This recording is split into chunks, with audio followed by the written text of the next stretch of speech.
Под напряжением в прямом и переносном смысле пребывают жители села Габдюково Белорецкого района. Из-за частых скачков в электросети в их домах то и дело перегорает бытовая техника. Все питание села идет от линии, относящейся к железной дороге. И если там ремонт, электричество отключают у всей деревни. А вот столь необходимые работы по восстановлению электрохозяйства в самом населенном пункте не проводили со времен установки в 70-х. Артур Шамсудинов побывал в селе, где нет ни связи, ни интернета, и узнал, когда электрики намерены начать реконструкцию. Провод идет от дома. Вот видите, вот, покосившийся столб уже держится на проводах. Чтоб не упал? Чтоб не упал, да. Если вот провод отрезать, она упадет.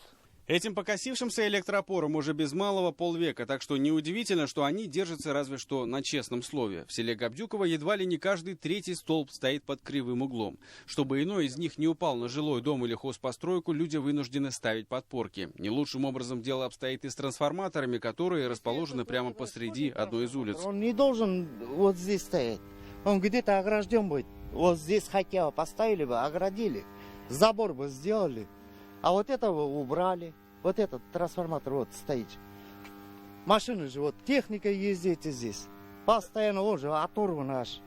Сколько можно так? Обычная такая пешеходная улица это? Это улица, вот, улица школьная.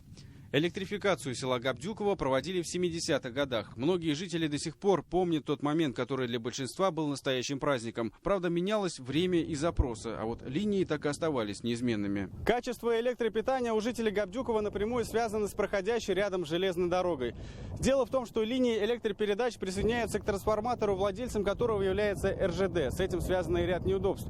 Например, если на дороге ведутся какие-то плановые работы, то света нет у всего села. Электричество, по словам жителей, в селе отключают часто, несколько раз в месяц. Нередко в сети возможны скачки напряжения, что порой техника в домах не выдерживает. Пенсионерка Вилья Магадеева уже успела заменить холодильник и телевизор. А вот стабилизатор электрического напряжения сгорел буквально на прошлой неделе. Свет нету, у нас плохо. Купили вот этот стабилизатор. Уже не работает. Сгорело. Ну, мы на сенокосе были, уже сгорело.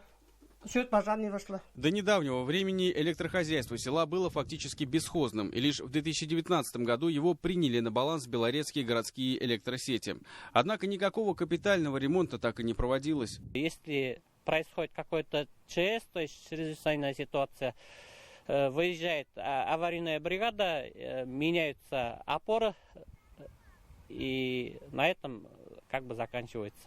Иногда на 5-6 домов проводят электролинии, там несколько десятков километров, а здесь всего лишь 7 километров, а хозяйств здесь более 200.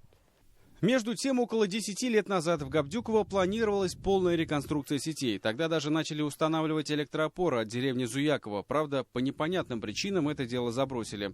И вот в нынешней энергоснабжающей организации заявили, что ремонт все же возобновят, причем уже в этом году. У нас принята программа, инвестпрограмма до 2023 года с полной заменой линий, с полной заменой узловых подстанций, полное обеспечение надежности электроснабжения в соответствии с ГОСТом. Сначала мы, так скажем, узлы делаем, потом уже, как говорится, заводим туда в дальнейшем.